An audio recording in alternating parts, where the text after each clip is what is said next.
All right, in this world of technology, we have to be vigilant.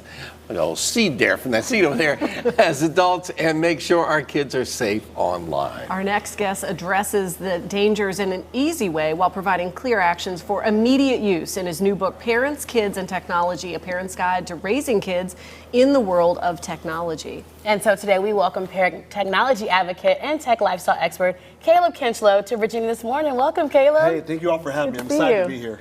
So do parents even talk to their kids about what they're doing on technology and or understand?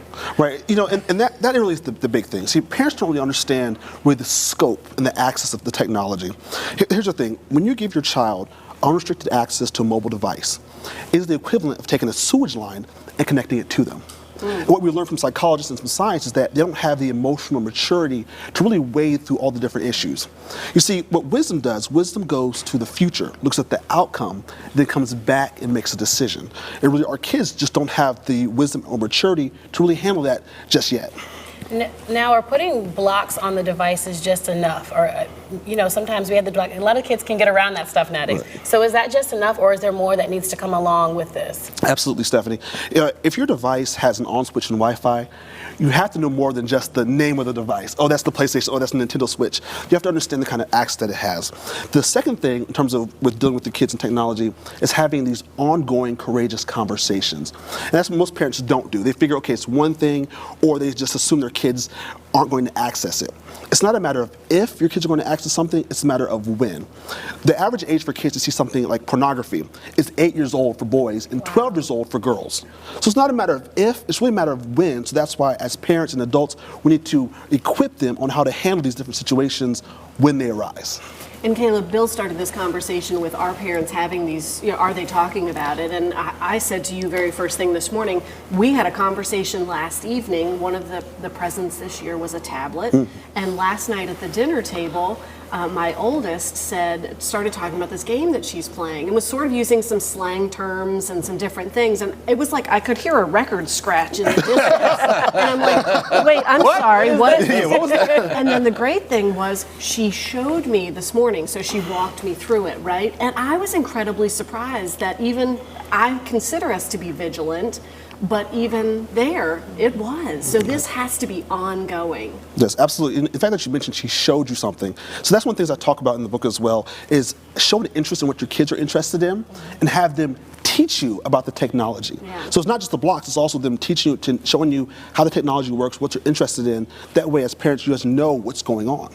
There's a big difference there from a younger child that says, Mommy, look at this and how it works, to an older child who's hiding it from you. Yeah. And obviously, you have to work through that as well. Yeah, you definitely do. I mean, the thing about it is, parents, they forget this. You probably gave them that device. The kids live under your roof. You're probably paying for that technology. So you really have a right to control what's going on.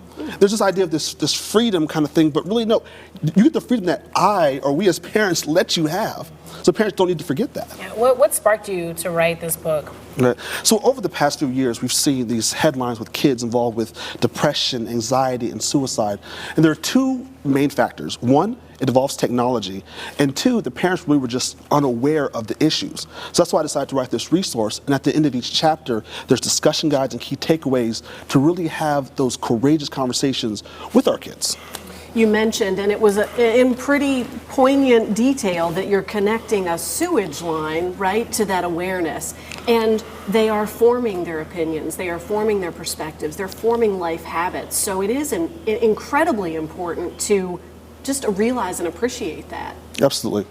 I wonder about, one of the first things you said was also that, I think you said wisdom is the ability go to the future. So abstract thinking, looking at, okay, if I do this, and this may happen, so I'll do this instead.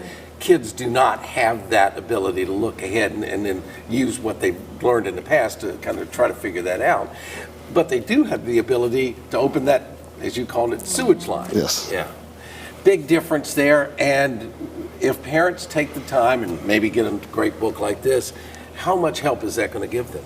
You know, after reading a book like this, and also there's an audio version as well, if you're a parent on the go and you're driving, you're going to not only be made aware, but also you're going to be equipped. And once you're equipped, you'll be confident on how to have the conversations, and that way it's just an easier step, in your household. Thank you so much, Thanks, Caleb. Caleb. Hey, thank you for having me. Great studio. Good Great conversation. discussion. Caleb's new book, Parents, Kids, and Technology, is now available in both the paper and audio version. For all the information, we'll have a link on our website early this afternoon, WTVR.com/VTM. I want to thank everybody for spending part of your Friday here with us. Today on Virginia This Winning, we'd like to thank lifestyle expert Stephanie Walters for joining us as our guest Had fun. co-host today. And Justin, I'll be back here on Monday. That's right. We hope to see you then. Until then, have a fantastic weekend.